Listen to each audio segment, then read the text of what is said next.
I will show you guys how you can play something called upper structure voicings. And upper structure voicings are those kind of nice sounding chords that you're hearing in the background. So most jazz pianists, they like to play those nice sounding chords. So I'm gonna show you and teach you how you can do that in a very easy way. So when you think about upper structure voicing, first of all, what is it? Well, it is terminology used to say that you're playing basically one chord with your right hand and a different chord with your left hand. So for example, you could play a C7 with your left hand and then you play a D triad with your right hand, or you can play an A triad and then you can play an A flat triad or a G sharp or a G flat triad, I mean.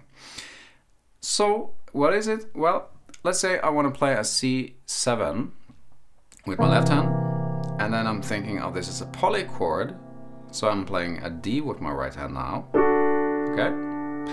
And that makes this chord a C7 with a 9 and a sharp 11 and 13. So that's the first version.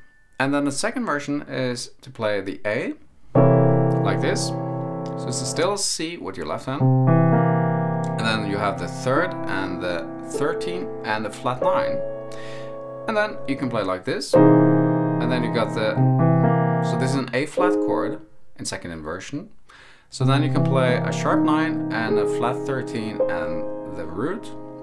And the last example is how to play this one, which is just an F sharp over a C7.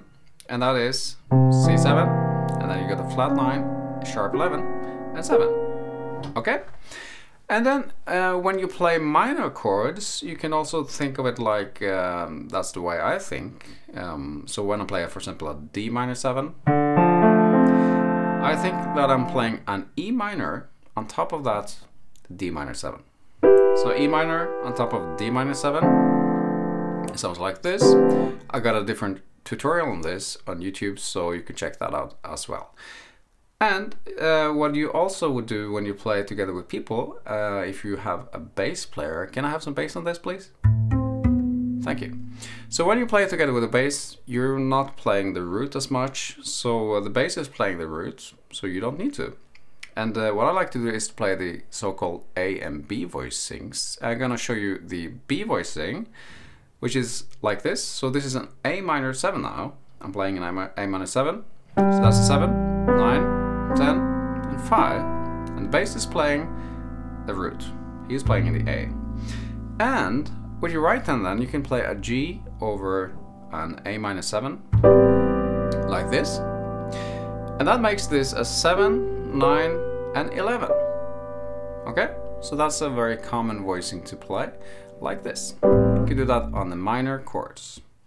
So I'm going to show you 7 best practices for playing this upper structure voicings and how you can apply this to multiple styles, because you think, or you can play this in multiple styles. We're going to use ballads for the examples today. Alright, so the first thing is that when you play a dominant 7, you should play, or you could play just the 7 and the third with your left hand, because the bass is still playing the root. And that gives you a lot of freedom to play, for example, this alteration with your right hand. So this is a D over C7. Okay? So that's a D, my right hand. You can play that in different inversion as well. And you can also go down here. So instead of playing B flat and E, you can play E and B flat. So the third and 7, or 7th and 3rd. And this is still a C7 chord. So that's a D, or you can play the A, or you can play the F sharp, or you can play the A flat. Okay? So that's the first principle, and the second principle is to vary the voicings. If you're sticking for a long time or playing a long time on just the same chord, let's do an A minor, you would like to vary the way you play it. So don't play just the same thing over and over, try to vary. So let's see how that goes.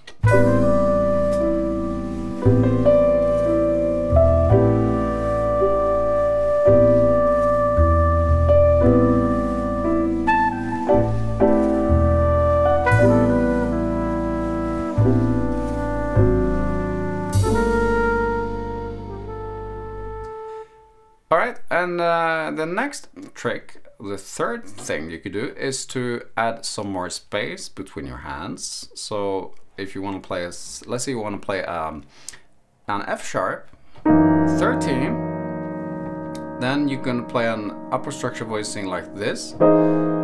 So the bass is playing now the F sharp and you're playing the 7, and then you're going to play the 3rd and the 13 with your left hand, and with your right hand you could play the A flat over this chord. Okay, so you could play like this, but instead of playing it in this register, you could play it up here, and then you can double. That's a very common voicing to play as well. So you can play on a minor chord, you can play like this.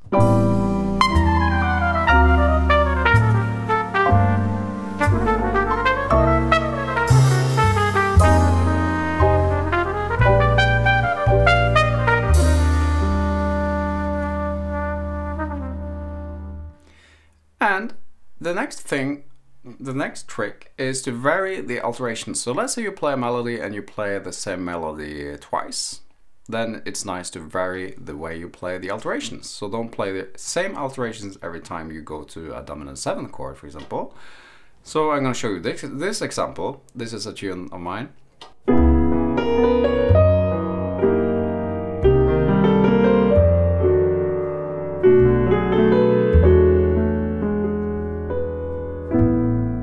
Okay, so that's just a snippet of the melody. You're playing like this.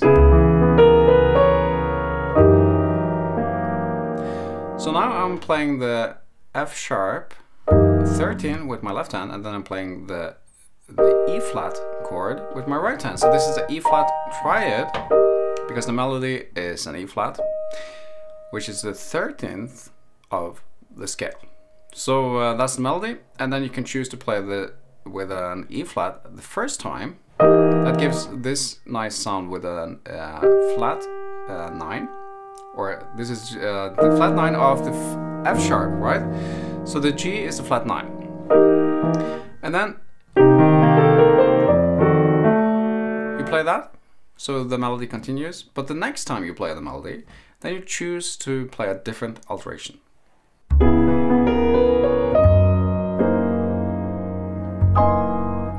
So that's the principle. Try to vary the way you play the alterations. Okay, so then the next thing is to create chromatic movements. And what is chromatic movements? Well, that is if you go up a half step and back down. So let's say you want to play from an A minor 7 to D7. Then you can go up a half step on that D7. But very quick, so people they don't have time to react. Okay, so you play it like this.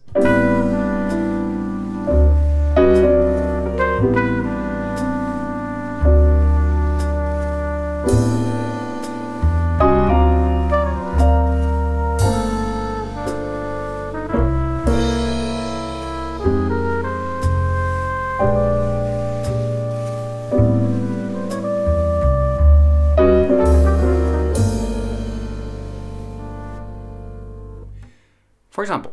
And the sixth thing I want to show you is how to play over those alterations that are included when you play upper structure voicings. So for example, let's say you want to play B flat 13 with a flat 9. That is a G over B flat. Then you can do like this. So once more, you just play 2 notes at a time. Like this. So you can use this principle many places. So let me just play something for you now.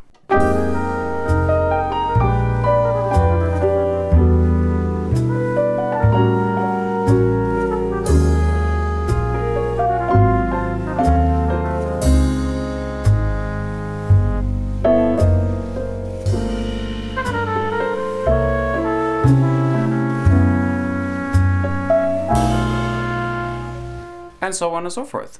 And also when you improvise, you can also add or just play on those upper structure voicings.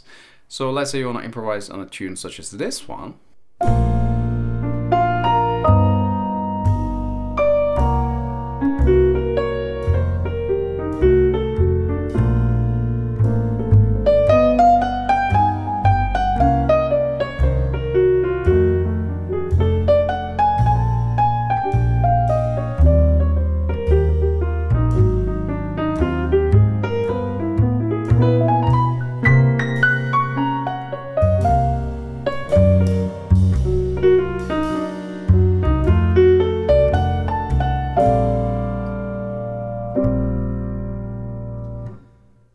So that was just an example.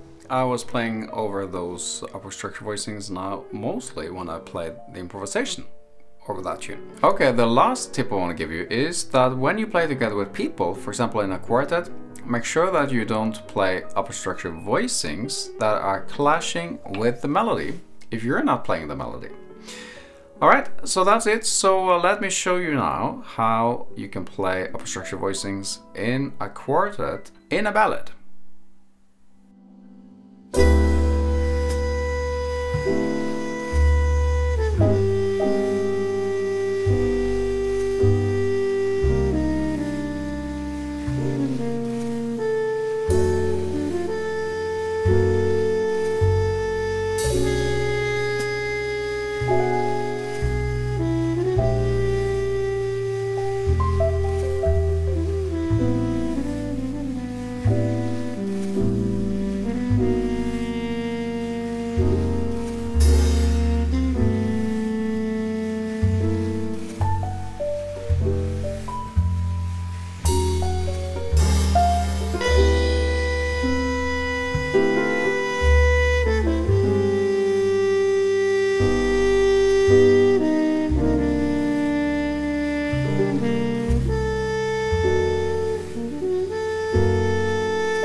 Thanks a lot for watching. If you like this video, please hit like and then you can leave a comment, and you can also click on the subscribe button, and you can also download some free exercises for this lesson so you too can master this upper structure voicing principle. It's very fun. So take care of your music, take care of yourself. See you soon.